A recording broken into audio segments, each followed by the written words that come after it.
Greetings to all. In our continuing series on the largest company by market capitalization, we will today have a look on the ITC Limited.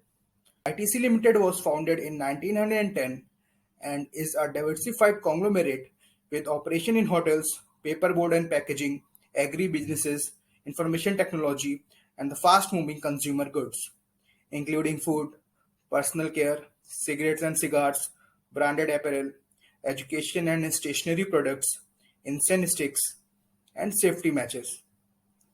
Imperial Tobacco Company of India Limited served as the company's legal name when it was first founded in August 24 in 1910. The name of the company was changed to India Tobacco Limited in 1970 and subsequently to ITC Limited in 1974 as the ownership of the company gradually became Indian. The full stop in the company's name was eliminated with the effect from the September 18, 2001 in acknowledgement of ITC's multi-business portfolio, which include a wide range of businesses. The company had a small beginning. The company's operations were centered in rented office on Radha Bazar Lane in Kolkata. On August 24, 1926, the company celebrated its 16th birthday by paying rupees 3,10,000 for the land parcel at 37 Choringhi, Kolkata, which is today known as JL Nehru Road. The company's choice was historic in a number of respects. It was to serve as the start of a protracted and existing trip into India's future. 2 years later, the company's headquarter building was known as Virginia House was constructed on the site and went on to become the Kolkata's most recognizable monuments. Tobacco is the main destination of ITC. This makes sense because one out of every four Indian adults, according to 2017 JAT poll, smokes every day. The monopoly giant has a big market to capture.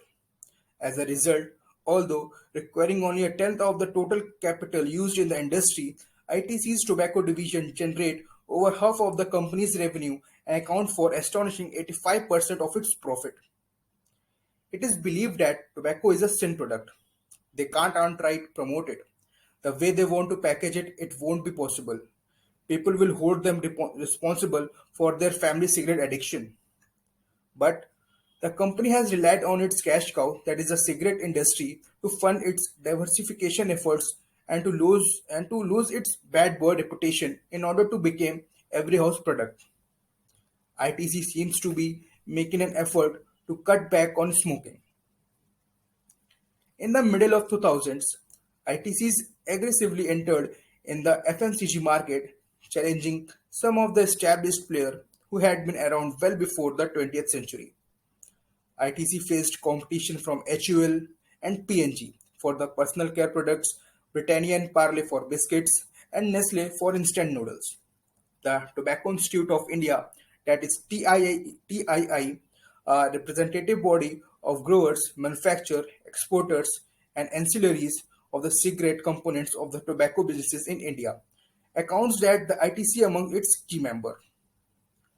Despite the restriction on cigarette ads in India, ITC has come under fire for utilizing direct and indirect advertisement to market their tobacco goods. These were some of the criticism. For example, we say illegal use of billboards and poster to advertise cigarettes that glorify smoking in order to appeal to youth and low socioeconomic groups, such as by associating particular cigarette brands with success, wealth, and Western lifestyle, or by using brand variant extensions. ITC's packaging and printing businesses was established in 1925 as a strategic backward integration of ITC's cigarettes business, even though the company's first 6 decades of existence were principally focused on the expansion and consolidation of cigarettes and leaf tobacco industry. Today, it's India's most modern packaging facility. ITC promoted ITC Bandrachalam paperboards in 1979 in order to enter the paperboard industry.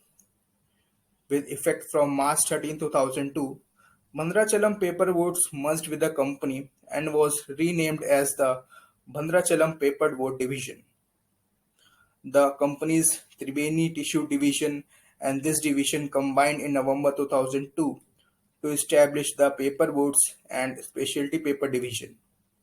The technology, output, quality, and production method used in the ITC's paperboard are on par with the best in the world. Additionally, it has significantly aided in the development of Sarapaka, a region in Andhra Pradesh that is economically underdeveloped. It actively contributes to community growth, environmental preservation, and education. Near Coimbatore in Tamil Nadu, BILT Industrial Packaging Corporation Limited paperboard production facility was purchased by ITC in 2004. ITC can enhance customer service because of Kovai unit shorter lead times and large selection of products. ITC brought Tribeni Tissues Limited, a manufacturer of specialty paper and significant tissue paper supplier to the cigarette industry, in 1990. The resulting company was given the name Tribeni Tissue Division, that is TTD. In November 2002, TTD and the Bhandrachalam Paperboard Division amalgamated and created the Paperboard and Specialty Paper Division in order to take advantage of the strategic and operational synergies. In 2002, ITC introduced a line of high-end notebooks under the Papercraft name in order to broaden its selection and appeal to more students. The Classmate line of notebooks was introduced in year 2003. Over the year, Classmate has developed into India's top market notebook brand and expanded its product line to take up more space in school bags. Under the Classmate brand, practical books, drawing books, geometry boxes, pen and pencils were introduced between the year 2007 to 2009. In the market for luxury office supplies and executive stationery, Papercraft has a wide selection to choose from. ITC has rapidly increased its footprint in the FMCG sector, especially its younger businesses to keep up with the FMCG industry explosive growth in India. Branded packaged food, personal care items, lifestyle, merchandise, educational material, stationery products, safety matches, and incense sticks are just a few of its diversified offers. ITC has built several powerful consumer brands in Indian FMCG sector in a comparatively short amount of time. One of the food industries in India with the quickest growth is ITC's branded packaged food business. ITC's food portfolio includes commodities, spices, biscuits, snack food, instant noodles, confectionery, and ready to eat meals. This portfolio is supported by major investment in product research, innovation, and product technology. This company's seven brands Ashirwad, Sunfeast, Bingo, Kitchen of India, Minto Candyman, and Yippee are what it makes the successful. The existing selection of culinary goods received several fresh and creative additions last year. The Sunfist Dream Cream and the Dark Fantasy Choco Fills ranges now include new variation. Tangles and Mad Angles Musty Chart is an unique offering from the ITC in the snack food market. Additionally, ITC released Minto Ultra Mints under the confection umbrella. The personal care products businesses, ITC's newest FMCG competitor, kept expanding at a remarkable rate. Body care, hair care, skin care, and fragrances are all part of the product line under the Fiamma, Vivel, and Superior brands. Exclusively available through ITC's chain of lifestyle retailing stores, Will Lifestyle is Essentia de Wills, a premier line of fragrances and bath and body care products. In course of the year, the personal care products division strengthened its skincare division with the introduction of Vivel Cell Renew, a trio of products that includes body lotion, hand cream, moisturizer. In a few markets, the Fiamma Aquapulse deodorant was also released. But still, the ITC's FMCG segment, which accounts for over a quarter of its revenue, that is 26%, and barely accounts for 2% of its profitability. In 1990, ITC established the Agribusinesses Division to facilitate the export of agriculture products, utilizing its expertise in agricultural resourcing. The division is currently among India's top exporters. In 2000, soybean farmers in Madhya Pradesh launched ITC's innovative and well-known e-Chopal project. It now covers more than 4 million farmers in 10 states. Additionally, the agri-services vertical has been concentrating on enhancing the agricultural productivity while strengthening the ties with the farming community through the Chopal Pradarshan Khet project. In order to more active pursue new opportunities in this industry, ITC split off its information technology businesses in 2000 into a wholly owned subsidiary, ITC Infotech India Limited. ITC Infotech has established itself as a key player in offshore outsourcing, offered outsourced IT solutions and services to leading global customers across key focus verticals like banking, financial services, and insurance, consumer packaged goods, retail, manufacturing, engineering services, media and entertainment, travel and hospitality, life sciences, and transportation and logistics. This is understandable that the ITC's FMCG brand are significantly more recent than ITC's. ITC entered the FMCG sector much later in 2000, whereas the businesses like Britannia had been established since 1900s. With the more than 100 locations across India, ITC Hotel is the second largest hotel chain there. On the other hand, luxury hotels are seasonal sector that only serve a small number of wealthy people. The corporation must spend a sizable sum on different fixed costs, payroll, and other maintenance expenses even while the hotel is closed because these expenses are necessary for such opulent businesses. With the staggering rupees 25,000 crore in cash on its financial sheet, ITC is an impossible situation.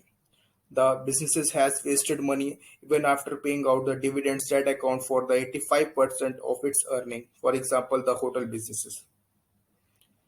Part of the issue can also be attributed to the ITC's ownership structure. There are numerous shares of its company's stock available on the market. No promoter and investor disputes are also there. The organizational structure of ITC is particularly very complex, which makes value identification very difficult. Another company uses cash to boost revenue but generates less amount of money than the first, while the third burns a lot of cash for what seems to be no sensible purpose. One company produces a lot of money but it is vulnerable to the regulatory uncertainty, that is cigarettes. In the midterm, ITC Limited would invest about $2 billion to grow the capacity in the FMCG, paper, packaging, and agri businesses as well as to upgrade the technology. The company is also building new plants for spices that will serve both international and domestic market, a packaging facility in Gujarat due to high plant demand, a nicotine derivative plant, as well as adding new lines and upgrading existing ones also.